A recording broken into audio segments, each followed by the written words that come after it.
नमस्कार, मी सुमित शंकर सावंत आणि तुम्ही पाहताय TV9 मराठी। या बातमीपत्रात बऱ्याच महत्त्वाच्या बातम्या बघायच्यात। सुरुवातीची एक राजकीय महत्त्वाची बातमी आहे। लोकसभा इच्छुक उमेदवारांसाठी नागपूर काँग्रेसकडून अर्जाचं वाटप करण्यात आलेलं आहे। 10 जानेवारीपर्यंत काँग्रेसमधील इच्छुकांना अर्ज भरण्यासाठी वेळ देण्यात आलाय। काँग्रेसनं 48 लोकसभा मतदारसंघातील इच्छुकांची नावं मागितली आहेत आणि त्यासाठीच नागपूरमध्ये आपण बघतोय सुरुवात करण्यात आलेली आहे। गजानन उमाटे माझे सहकारी आपल्या सोबत थेट नागपूरमधून जोडले गेलेत। गजानन, नागपूरमध्ये आपण बघतोय काँग्रेसकडून अर्जाचं वाटप करण्यात आलंय।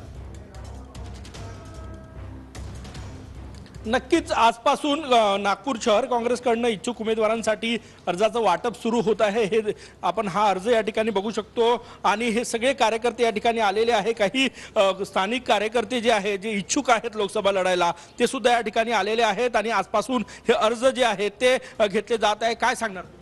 मी ॲडव्होकेट अशोक यावले, मी इच्छुक आहे लोकसभा उमेदवारासाठी आणि काँग्रेस पक्षाने जर मला तिकीट दिली तर निश्चितच मी काँग्रेस पक्षाकडून लढेल। अर्ज घेताय आता? हा, अर्ज मी घेतला आहे। हां घेतला आहे। नक्कीच काय सांगणार आजपासून अर्ज वाटप? नागपूर शहरात आजपासून अर्ज वाटप आहे।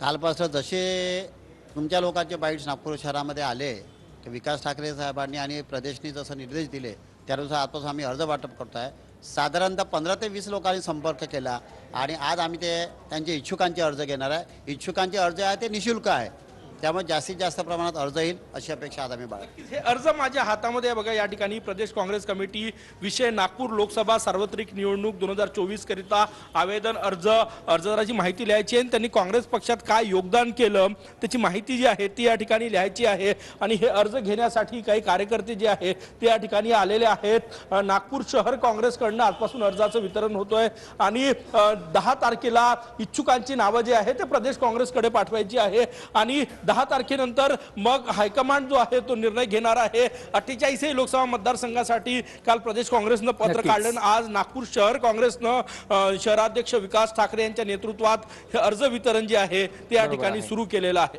नक्कीच, धन्यवाद तुम्ही दिलेल्या सविस्तर माहितीसाठी।